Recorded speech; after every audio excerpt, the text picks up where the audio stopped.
First of a series that we would like to host with you and others during this session of the legislature this year.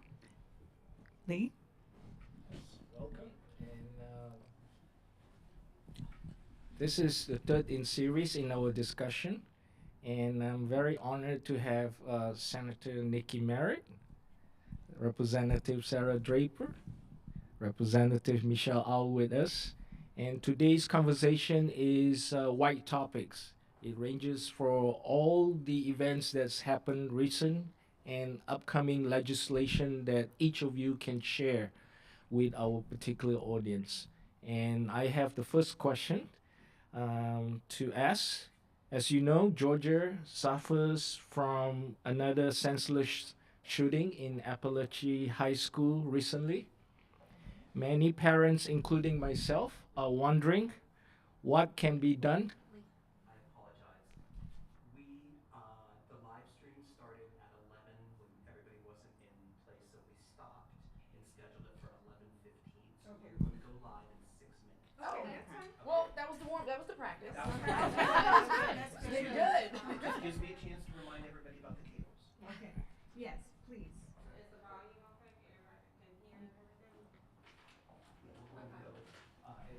You just gotta bear with us. We're amateurs here. So you have that. They don't. Yeah, this goes to my streaming. Oh, okay. Yeah. Can it?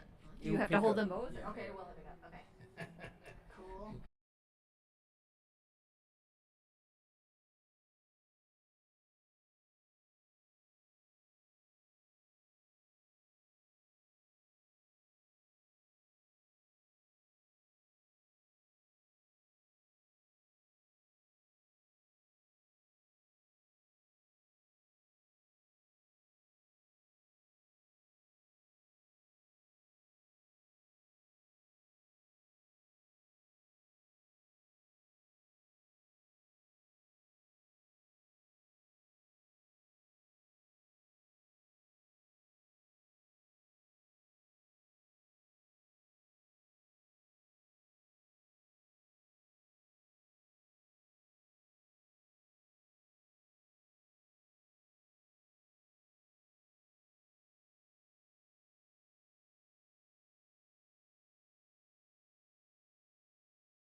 All right, ladies, we're ready to start.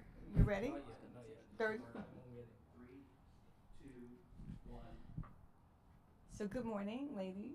Morning. It's a pleasure to have you here, and we're welcoming you to the Atlanta Voice Studios. And I'm gonna have to keep Atlanta Voice Studios. I apologize. And this is going to be a series that we're going to continue to have, and I'm going to invite you to make this your home. You have an open standing invitation to come here and talk to us on a regular basis, so that we'll understand what's taking place at the state and what role we can actually help play in that. I'm Janice Ware, publisher of the Atlanta Voice newspaper. Welcome, ladies. Senator Nikki Merritt, Representatives Sarah Draper, Representative Michelle Au. Welcome. My name is Lee Wong. I'm the publisher of Georgia Asian Times. Thank you for taking the time to speak to us today. This is an important conversation that is long overdue, especially speaking directly to the BIPOC community, which is the African American community in Georgia, the Asian American community in Georgia, and our co-host from Mundo is unable to join us today. This is part of our ethnic media collaboration conversation with Georgia minority community. Usually, you will not have this opportunity to speak to us directly, but we are providing that platform for you guys to express your views and also to share your thoughts on legislation upcoming in the coming year with us. I'm going to start with the first question, which is, you know, all of us recently witnessed the senseless shooting at Appalachia High School last week. As a legislator, as most of the parents here in Georgia are so worried and so concerned, including myself, what can be done legislatively at the state capitol by both sides, bipartisanly, to make our schools safer for our kids to be able to enjoy going back to school. I would like to have all of you provide that input. Thank you. So I'll just go ahead and get started since I'm closer to you guys. I know that having seen this latest school shooting in Georgia, which was the deadliest in Georgia's history, it hit a lot of us hard, right? Because it was close to where a lot of us live. It was close to Metro Atlanta. And many of us have children who are in school, right? All three of us have kids who are in elementary school, middle school, high school, and college, right? So it's hard not to see that and think about your own family, think about your own communities that you represent, and how people are scared to send their kids to school, which should not be, right? As legislators, I think it is also difficult to see that shooting and not feel an incredible sense of dismay at all the missed opportunities we've had, not just in this past session, but over the past decades, in preventing or mitigating this type of harm, right? I think that there are many common sense solutions that have been available to us and are right at our fingertips that we could have chosen to taken up even just these past 2 years, and that was an act of negligence, frankly, and an omission of our duty that we did not. In this case in particular, when you see that there was a shooter who was 14 years old and had access to essentially a weapon of war to bring into a school and shoot his classmates and his teachers, it is difficult to not ask, how could a 14-year-old get access to this weapon, right? It is difficult to see that there were so many points at which we could have intervened, including the FBI actually coming to his house a full year before this incident, and not think, how could this not have been flagged, right? How could this not have led to an intervention regarding the mental health of this patient, not regarding, restrictions on access to this weaponry that he did end up using, right? So I think that it's dismay that we respond with as legislators, but it's also a chance for us to work together with members of both parties to come to some solutions that I think are sorely needed. And you're right that it does have to be a bipartisan solution, because in order to have a majority in the Georgia State House in particular, when it comes to gun safety legislation, Democrats and Republicans need to work together to form the legislative majority that you need to pass any bill, right? So I look forward to working with our Republican colleagues to finally get something done on this issue. As a legislator, I'm extraordinarily frustrated because I do think this was something that was preventable. We had the tools at our disposal to prevent this from happening in the form of legislation, much of which was authored by Rep. Au here. But we did not have the support from our Republican colleagues to move that legislation forward. And, I do not want to politicize what is a human issue, but at the core, change is based on politics, right? The ability to pass legislation. And we are in a situation in Georgia where Republicans control the House and the Senate and the governor's office, and they have complete control over the legislative agenda. What they want to move forward moves forward. What they do not want to move forward does not move forward. And time again, they have chosen to open up gun laws and not move forward common sense gun safety reform like the safe storage bill the Representative has authored. So these were tools at our disposal that our colleagues on the other side of the aisle actively chose not to push forward, and we're in the situation that we are now because of that. And so it is extraordinarily frustrating to me as a legislator. As a parent, though, I am terrified because what I have seen in the past few days since the tragedy from the statements of my Republican colleagues is we need to do more research. We need to do more thinking. We need to start having conversations about implementing a plan. We need to take this step by step. All this extraordinarily passive language. And while they're having those conversations about doing research and taking steps, I'm receiving text messages and emails from APS telling me that there are active threats on social media against the school system, the schools where my kids go to school. I'm a member of text message groups with other parents in my child's pre-K class, and they're saying, do we send our child to school tomorrow because we don't know if these threats are real or not? So every day that they are still thinking about an issue on which there is so much research and so much evidence of common sense, easy steps that we can take is another day that risks my child's life. And so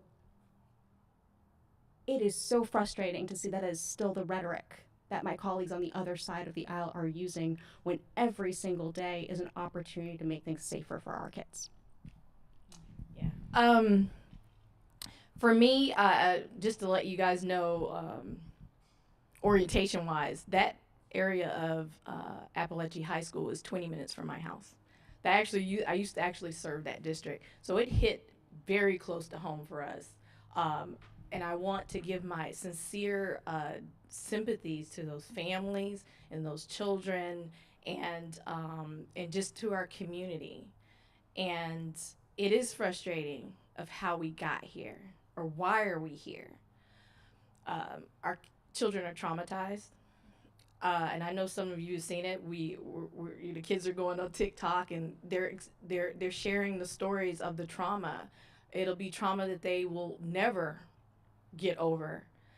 And now that my children are in college, they're not in, but still, these things could happen on a college campus. I mean, we have legislation that would allow campus carry, that the governor has signed, that's okay. So sincere concern for our children, sincere concern for our communities. And the problem that we're having is people are reaching out to me and they're saying, do something. Why aren't y'all doing something? For us, it's very frustrating because we know we've had probably over 39 pieces of legislation that deal with gun safety in the state of Georgia. And we have not been able to move one. The safe storage bill that Representative Al authored and got through the House got stuck in the Senate for no reason. I can't tell you why, but that was a bipartisan effort that we could have gotten through, but it gets stuck in one chamber or the other for partisan reasons. So when people ask us to do something, on our side, we feel the frustration, and we're over here like we're trying, right? But we have to give the support. Representative Al recently had a press conference where she said, hey, y'all, this is a math problem. So in my chamber of the Senate, there's 56 of us total. There are 23 Democrats. There are 33 Republicans. So, for instance, if I want to move a bill on my side, I got to have at least 7 of them to agree with me. Only 7. That's it. That's all we need, right, to move that legislation. But oftentimes we get in partisan fights with them. They're trying to keep their base happy. Just recently, even after all of this aftermath, they have some of their base and their gun rights advocates sending emails calling people like Speaker Burns, who has expressed that he's interested in moving legislation. They're calling them rhinos now. Spreading more conspiracy theories instead of saying, hey, we have a problem here. It is okay to be a gun owner, but we do need some action and some regulation. And that's all we're asking. We're asking to move legislation where we can agree, where we can keep our community safer. So, yeah, there are things we can do. I just would ask the public, help us. As we're in the minority, help us really put pressure on our other side that we have to take action now. So this was not really one of my questions, but what kind of action would you request that the public provide to assist you in this endeavor? Reaching out to our colleagues on the other side of the aisle. I feel like most of our Democrats are on board in both chambers. We're ready. But we do need pressure on the governor, because ultimately it is up to Governor Kemp to sign the legislation. The governor has broad power. There's a trifecta down there. We all know that. Governor, they have both chambers. I've seen legislation move very fast. I've seen it move very slow. I've seen legislation move in 48 hours and it's on that governor's desk by 5 o'clock. We could do it. It can be done. So pressure on the governor, pressure on the leadership on the Republican side of the aisle. I'm just going to be real about it. Call them, call your reps, say, hey, we're ready for action here. We're ready to do something. But, man, Can I give you a very Can I give you a very specific charge of things that we can do to start to move this issue? So on the House side, just to do this math problem again, there's 180 seats in the Georgia State House. You need 91, which is a majority, to pass any bill, right? There are 78 Democrats. So what that means is that we need 13 Republicans to vote with us to pass really anything, right? There are certain folks who may be more sensitive to or persuadable on these issues. And what I would like folks to do, because let's be real, like we are in an election season now, we are really in the heat of it because we're past Labor Day. So we recognize that electoral concerns are foremost in a lot of people's minds, right? So if this is an issue that's important for you as a voter, what I would do is target these persuadable Republicans and ask them, will you commit to passing, for example, the Pediatric Health Safe Storage Act, which is a bill that quite simply requires that guns that can be accessed by a minor be stored securely. It's really quite straightforward. I think it's difficult to argue against it, right? So there are some swing districts that I will point out because I just want to make this very concrete for people that are in the suburbs of North Atlanta, right? For these folks who are running, both the challengers and the incumbents, you should ask them in public, on the record, will you support this bill? And listen to their answer and vote accordingly, right? That's what you do in order to make sure that the votes you need are in the legislature so we can get this work done. Great. You're good with that? You mentioned the mental illness of in the city, in the state, in the country, in the world. Central State Mental Health Hospital that used to be in Milledgeville closed in 2010. Yet mental illness has increased dramatically in this period of time. What role do you think the state can play in assisting to get mental illness services and facilities available for the constituents? So this is a huge important issue for the Georgia State Legislature. I think that when David Ralston was the Speaker of the House, he really made it a priority for the legislature in passing HB 1013 in 2022, which was really the omnibus mental health reform bill. That bill was a start. It acknowledged that there was a problem, in particular deficiency in our mental health care provision and workforce. And it started the conversation, and it was, I thought, a great piece of legislation in that it allowed both parties to come together and say, hey, this is something we can fix, this is something we can work on. And it really does have to come from leaders at the state legislature because this is something that is too big for any individual human, any individual provider, any individual hospital system to solve on its own, right? That is the role of government, to do the big jobs for people that we cannot do on our own. That said, I think there are a lot of barriers in Georgia to providing the kind of health care that we need, and I'm going to just go through a couple of them, and my colleagues are going to go through some of the others. This is a big problem. Large problems have many etiologies, meaning like factors, and many solutions, right? One of the issues has to do with the fact that Georgia has a very large uninsured population, right? So even for patients who need mental health services, are looking to get that kind of help that they need, they do not have the health insurance to get in the door for these providers, right? Part of that, in fact, I would say a very large part of that is due to the fact that Georgia is one of the only 10 states left in the nation that has still refused to expand Medicaid under the provisions of the Affordable Care Act, right? So what this means is that we are losing out on a huge pot of federal funding, which we have already paid into. This is our money that we've paid in the form of federal taxes that is earmarked to come back to Georgia to help our patients and that we have been refusing. If you can figure out how that makes sense, please tell me because I have not been able to figure that out, but that is a resource that we need and that we are not getting, right? So that is one of the factors. Second factor is that there is a mental health workforce shortage. That is true nationally because it is just difficult to get people into these fields that are a lot of work, a lot of stress, sometimes at low pay, and it is just one of those sort of like under-resourced fields in medicine, right? One thing that does make it worse in Georgia in particular, in addition to the fact that we are, I would say, hostile to the access to care that patients need in this Affordable Care Act piece, is that Georgia, sort of more globally, is perceived to be by many healthcare providers as hostile to the practice of medicine. That is because, sometimes people talk about the unfavorable legal environment here. Some of the folks refer to some tort reform as something that could help with that. That's a separate conversation.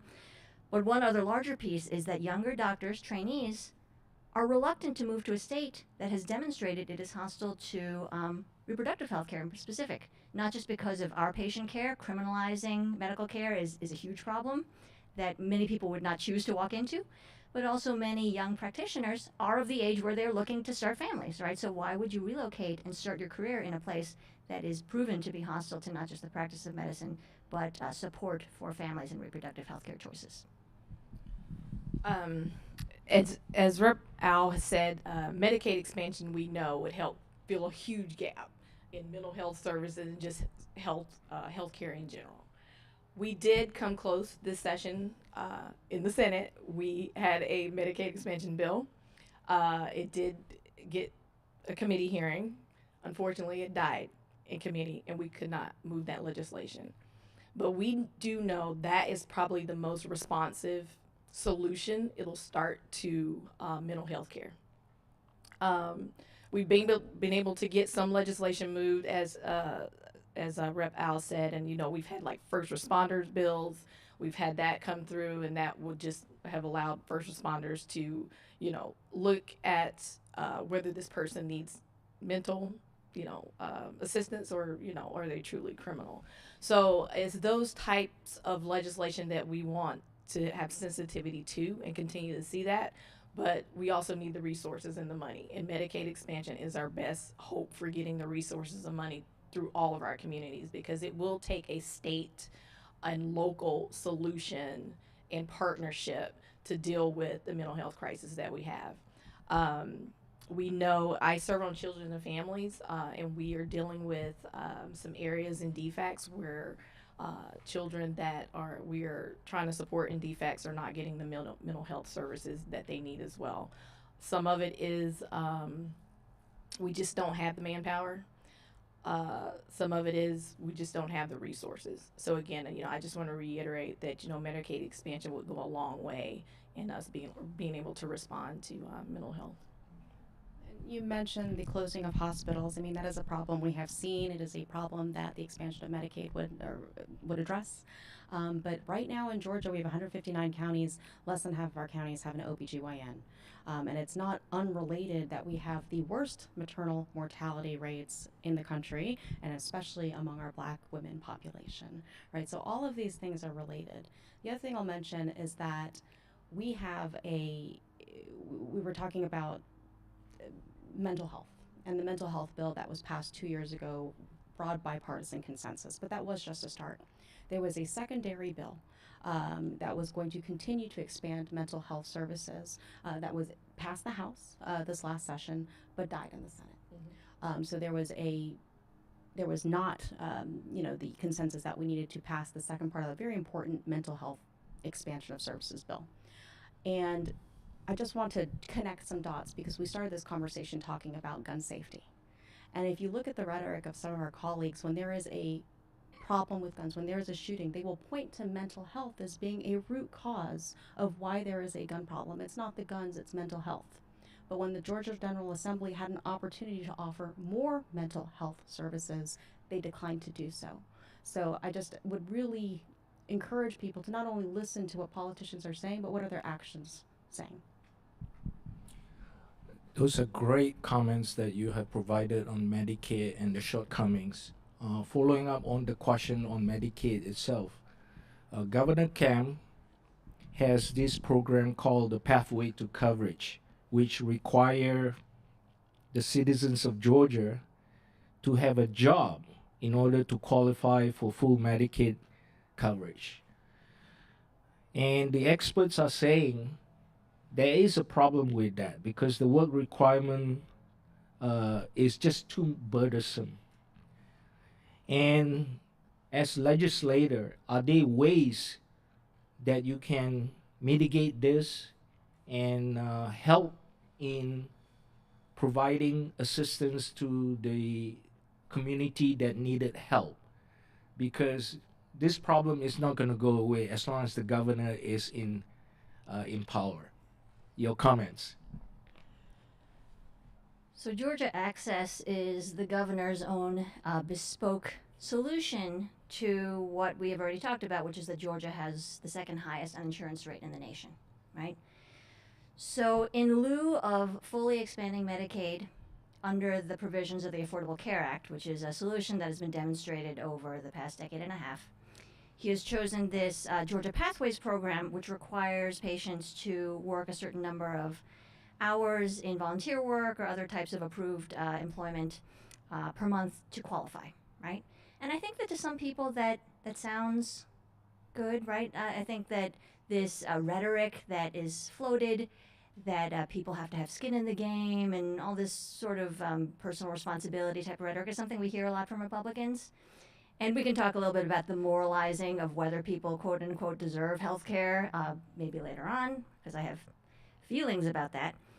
But let's just understand what the goal of Medicaid is and what the goal of Medicare is and all these programs that we talk about. The programmatic goal of Medicaid is to decrease the uninsurance rate. That is the programmatic goal of the Affordable Care Act also. The programmatic goal of Medicaid is not to increase employment, right?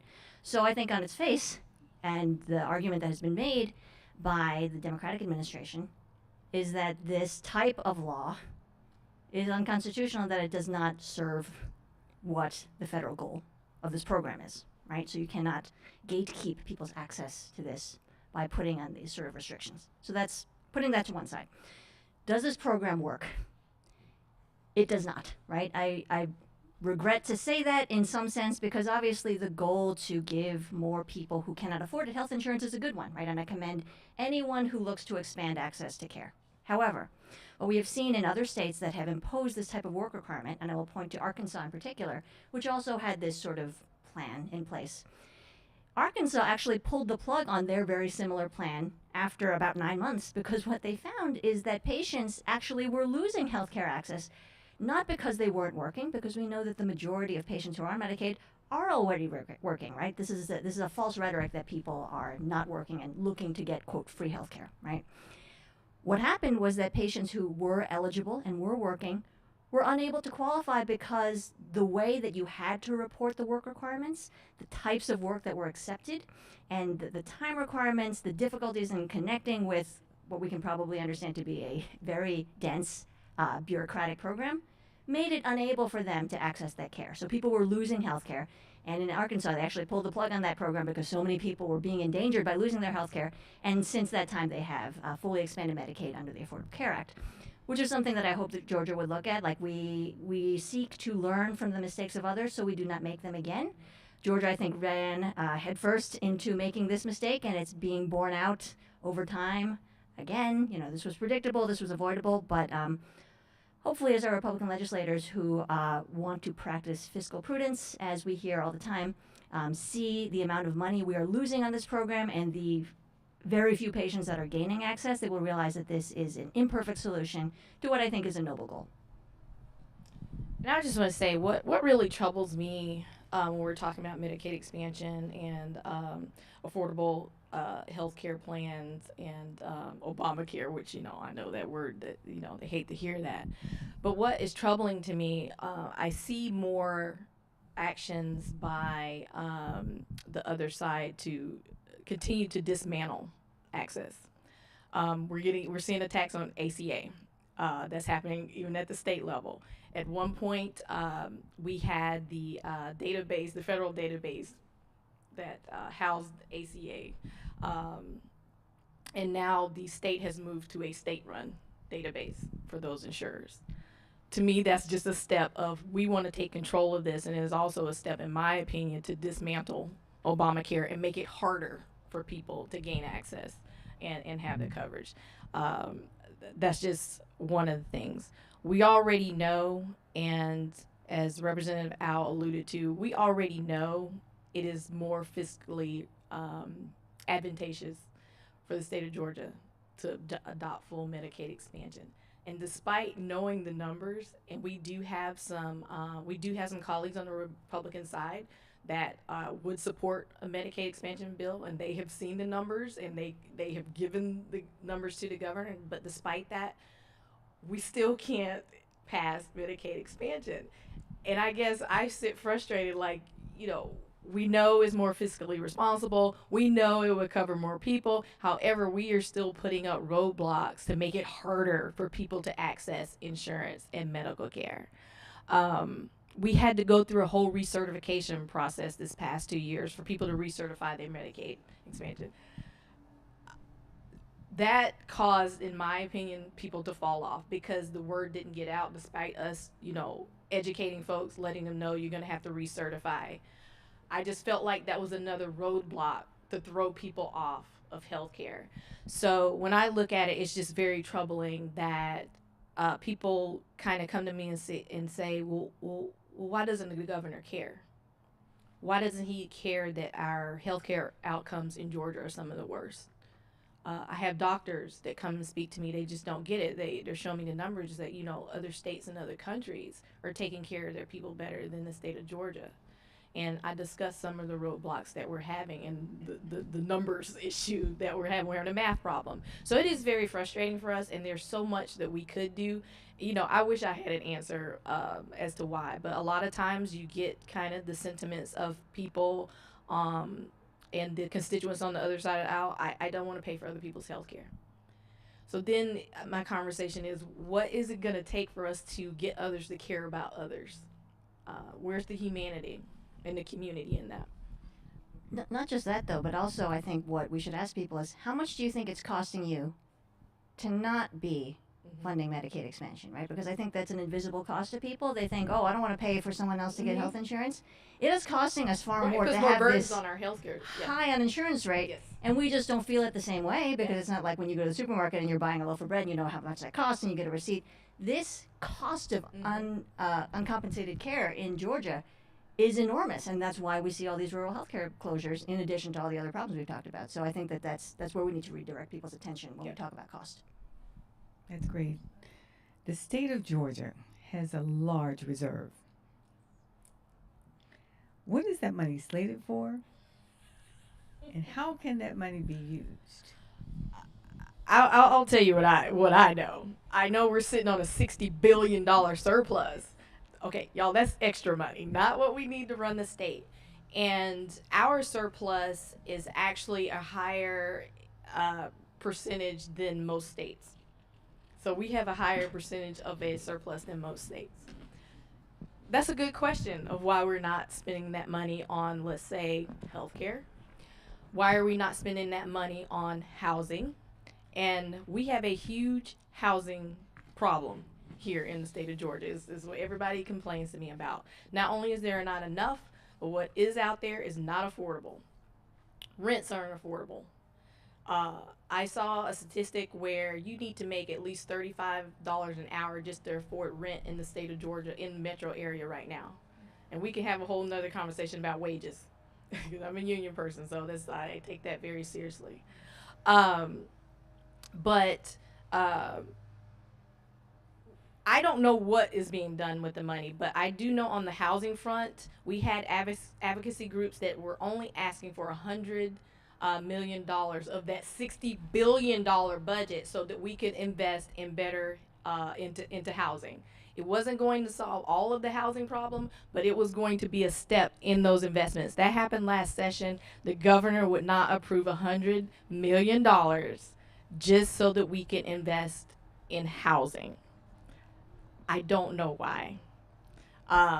But, we could be using that money for various things that I can't give people answers of why we're being so conservative with the money, because I think we're good.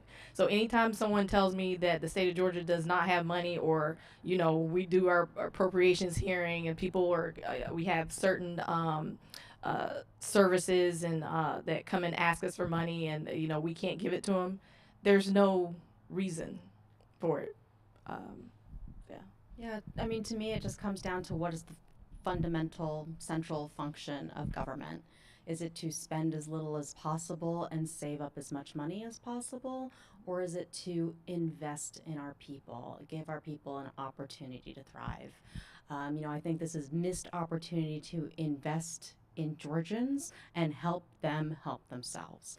Something as simple as feeding our kids, right? The governor vetoed a line item that would have given free school lunches and breakfasts to our children in a state where many children go hungry every single day.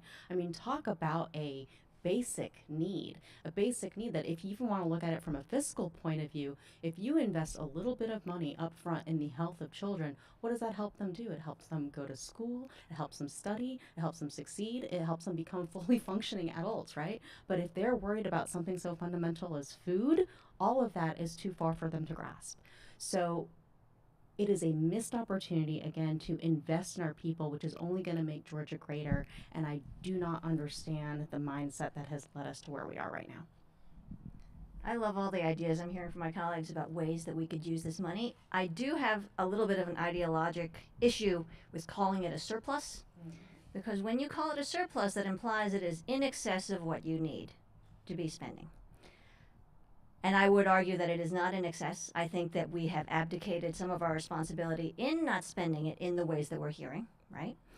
And I would like people to start thinking about this quote unquote extra money in that way, as this is money that you have held in reserve in sacrifice of other goals that we have as a state government in terms of taking care of people.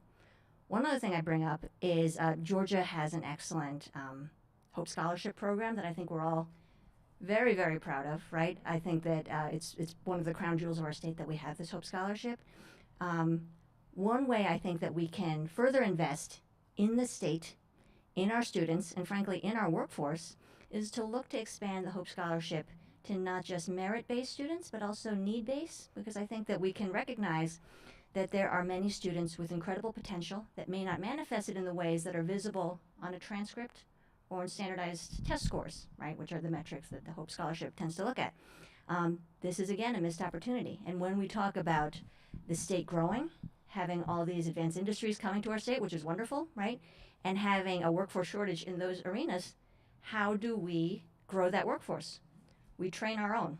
You grow your own, right? And we do that by encouraging students to go to college, seek a higher education, and stay in Georgia. So this is, again, a huge opportunity that I hope we will take advantage of moving forward. I just wanted to make one more point about the budget. I want to remind everybody the money that we're talking about is your money. That's your money. It's not corporations' money, because we know they're not getting taxed. Your money, right? And the thing about that, we can't be best in business in the state of Georgia or even tout that if we're not taking care of people and the people that are powering these businesses. And it is your money, and you should have say in how we are spending your money so that you're getting a return on investments for yourselves, your family, and your communities.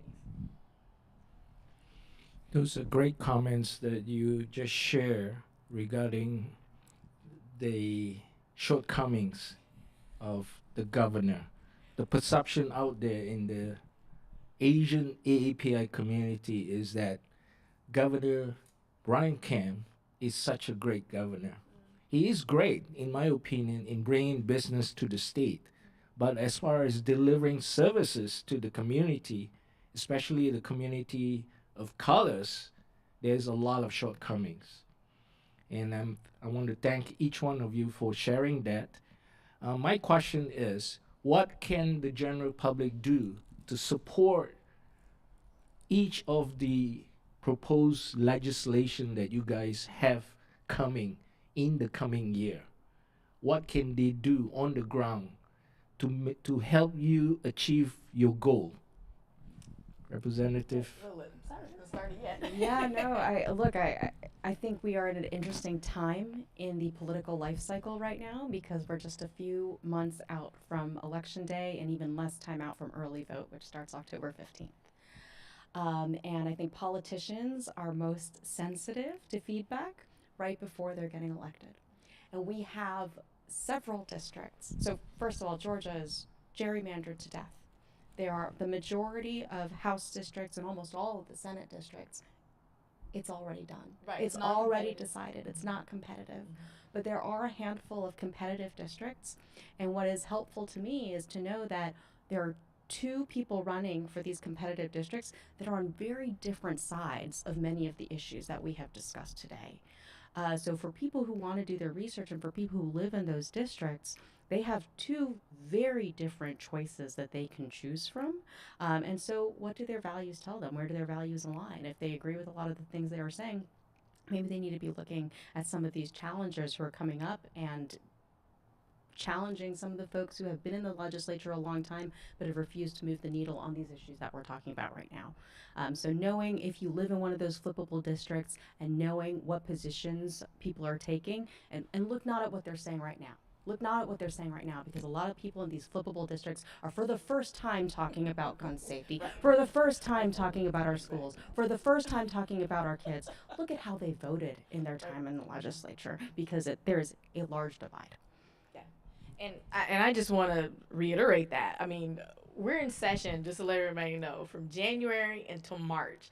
Pay attention to what is happening from January until March. I know we're usually screaming from the rafters trying to let everybody know this is bad, this is a bad bill. And even if you had a question about who to vote for or what you believe, as Representative Draper is saying, go look at their voting history. Go see how they're voting on school vouchers. Go see how they're voting on critical race theory. So if you're clear about your values, it's easy to go pull up any of our records and any of the records of some of the seats that are competitive to see where they stand and make your decision at that time. But the best thing that people can do is pay attention to what we're doing in those 3 months in the legislation that's being moved. Watch the news. Many of us have newsletters. We're letting you know, hey, this is bad, this is good. We need your support as a public to come along with us to help us push, to put pressure, especially if it's something that we know would hurt our communities and our constituencies here in Georgia. I think it's fascinating being a state legislator, because it is both the most important level of government in people's everyday lives and the one they almost pay the least amount of attention to, right? Everyone knows who's running for president, right? People are largely aware of some of the federal races when people run for Senate, which is statewide, or Congress. People are generally aware of who's running for governor when that comes up, and some of the statewide seats. People do not know who their state legislators are, and they do not know that we are on the ballot this time around. They do not know our positions. They do not know what the state legislature does, right? And part of that is, I'll say it could be our fault that we're not explaining to people well enough what we do and why it's important. But all I have to do is to point to the Supreme Court, which I think everyone is aware what the Supreme Court is. Our newly federalized Supreme Court, God love them, pushing all these important issues to say, let the states decide. It's a state issue. State legislatures are the ones making those choices, right?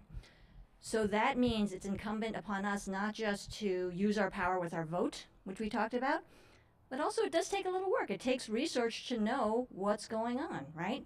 So I encourage people, this is a homework assignment for you too, and we actually had a tutorial on our social media that walks people through the Georgia State Legislature website, because it's, I think, actually pretty well laid out. It's gotten better over time.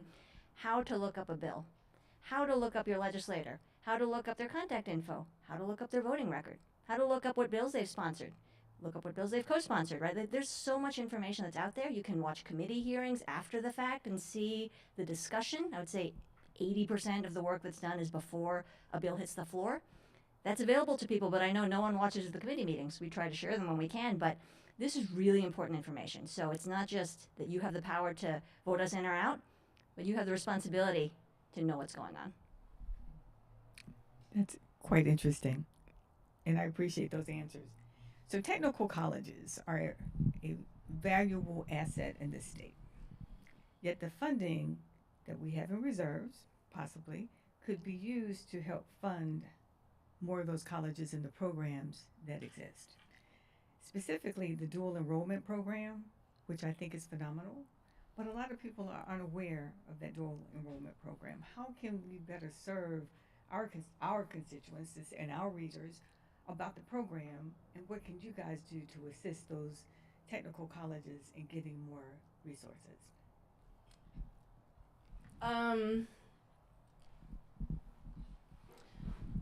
Just to start out, and I've had this conversation before about not every kid is going to go to a four-year institution. Okay. There is also a stigma around, and that's something that parents maybe need to talk to themselves about as to what technical school is and what learning a technical skill means. It does not mean you're low income, because, for instance, a welder makes $70 an hour.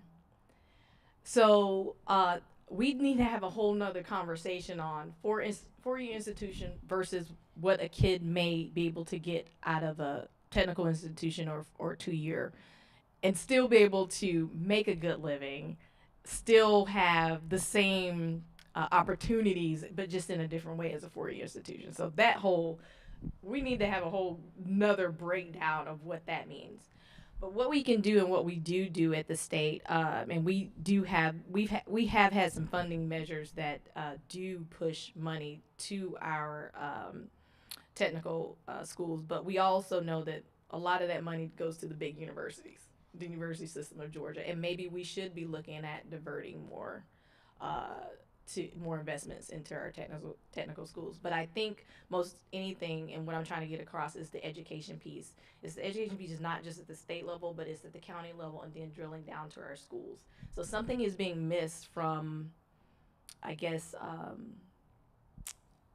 partnering with our high schools and educating more and getting the word out that there are other options other than just a 4-year degree. I think there's just a lot of education that's needed on that front. So when I finished high school, we had what they called industrial arts programs. Mm-hmm. So they learned how to be a mechanic, or mm-hmm. they learned woodworking. Mm-hmm. Those skills are valuable jobs, and they pay really well. Mm-hmm. To get a CDL license, you do not have to go to a 4-year institution, nor do you have to accumulate $125,000 or more of debt to get that education. We need those jobs. Absolutely. People have a lot of vacancies here, mm-hmm. but we're not pushing that program. Mm-hmm. So you've got money in reserves mm-hmm.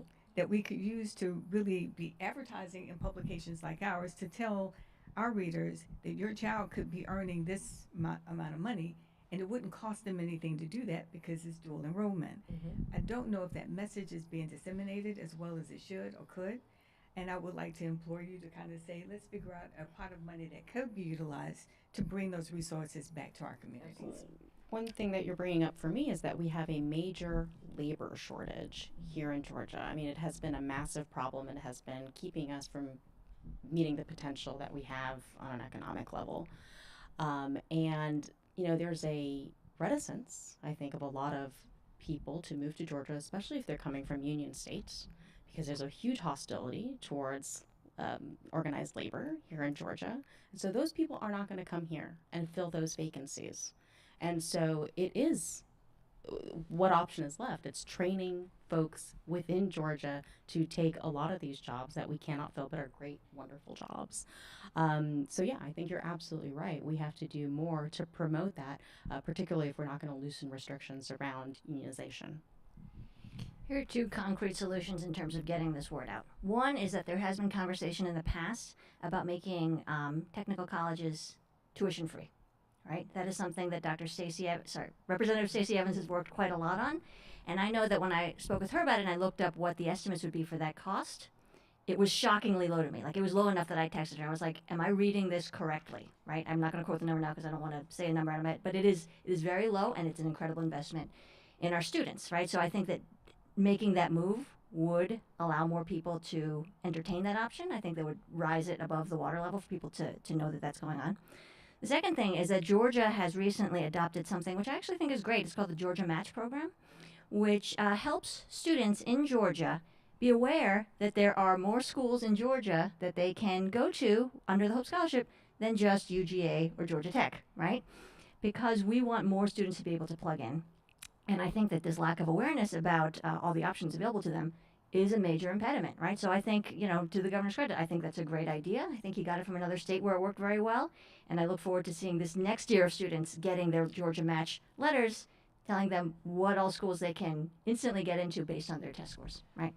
I think that including the technical colleges as part of that Georgia Match letter that goes to everyone's house that they open. They can see here's all the options that are available to you for no tuition is something that we can look at because it's already in place, right? So why not add a couple more schools to it and a couple more options for different kinds of students? I will say I do know at what point, and I think it is still in existence, is Hope Careers.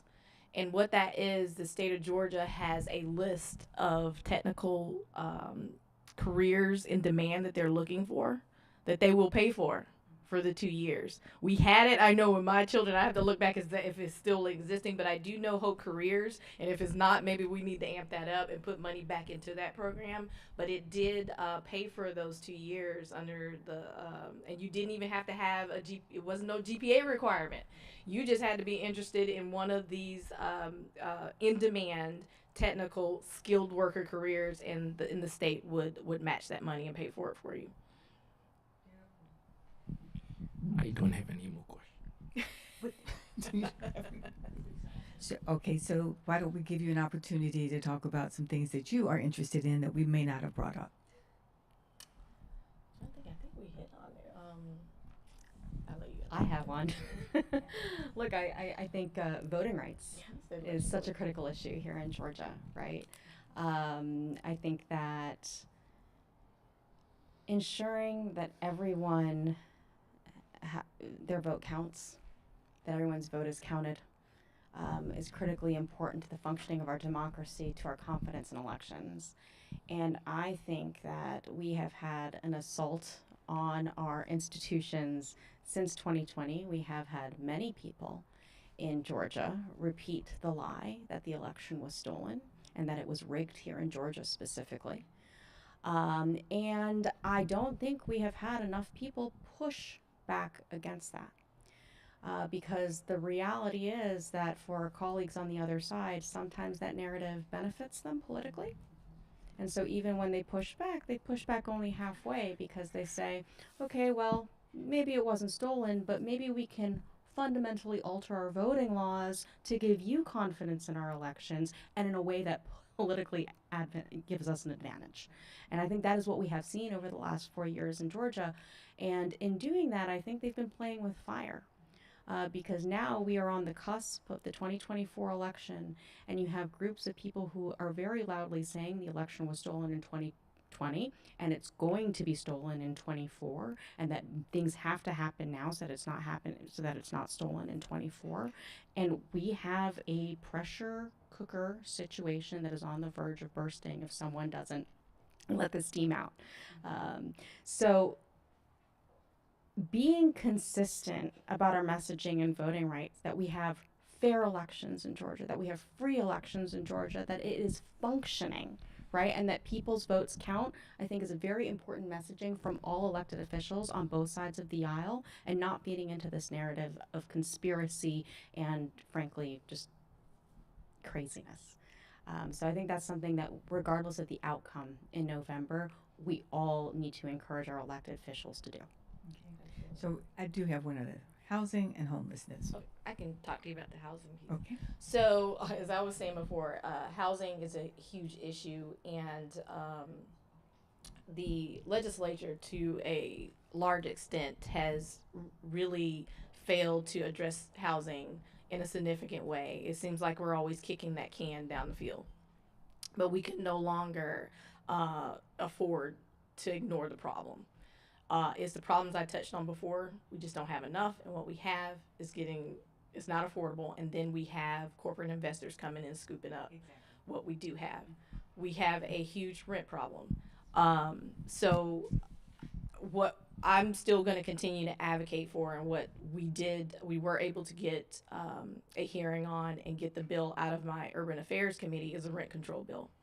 And basically, in the state of Georgia, rent control is illegal. So we would essentially have to repeal that law first. And the bill that we had, it would do that, but it would kick the regulation of rent to our localities. And I think our local government is better able to deal with rent controls and the rates. We just kick it to her. So that's what that bill does. We get a lot of pushback from the realtors association, these big lobby firms and apartment associations, because they don't think that is the answer. They think, you know, it will decrease investments, people won't come here and build and develop, and that is false. I do not agree with that. So that's one thing that we can do. The second thing, which I already hit on, is asking in our budget for some investments in housing. So that is another initiative I know I will still be looking to push as we're trying to deal with housing. And the third thing we have to do is find a way to slow or put some road guards on corporate investors coming in and buying up all of our homes, as well as increasing our supply. And to increase our supply, we are going to have to find money to incentivize developers and builders to want to build those affordable homes, and that may take investments from the state. So I want to thank you, and I would like to invite you back to have different conversations with us during the session, because I think that would be important. But Lee is going to close us out. Well, thank you for taking the time to share your thoughts with us. We would love for you to come back during the session and use the Atlanta Voice Studio as your platform to speak to each of the community. You know, the African American community, the Latino American community, and the AAPI community in Georgia. Because as you say, there are misinformation, important information that can be shared directly, clearly, and instantly. And this is what we hope to change in terms of that dynamics. As we all know, the mainstream media like the AJC, the Georgia Public Broadcasting, is doing what they do, but it's not enough to reach out to our community of colors. We have our own agenda, we have our own narrative, and we need to be able to push that. And again, I thank each one of you for taking the time to come and speak with us, and God bless. Thank you. Thank you.